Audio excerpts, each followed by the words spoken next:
ఎక్కడైనా హిందూ డిఎన్ఏ ఉంటది ఎక్కడికి ఎవరికైనా. ఆ.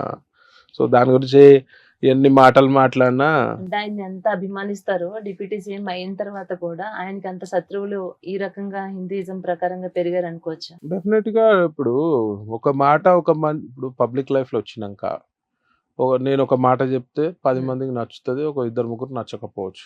సో అది పట్టించుకోవాల్సిన అవసరం లేదు. మన ఏమైంది, మన ధ్యేయం ఏంది, దాని ప్రకారం పోవాలి. అలా సనాతన ధర్మం గురించి బాగా చెప్తున్నారు పవన్ కళ్యాణ్ గారు. సో డెఫినెట్లీ అందరు కూడా పవన్ కళ్యాణ్ గారికి సపోర్ట్ చేయాలి. మా ధర్మరక్ష కూడా ఆల్వేస్ సపోర్ట్ చేస్తుంది. అంటే చికోటి ప్రవీణ్ జై శ్రీరామ్ అనేది తన రాజకీయ జీవితం గురించి అంటున్నాడు అనే వాళ్ళకి మీరు ఇచ్చే సమాధానం?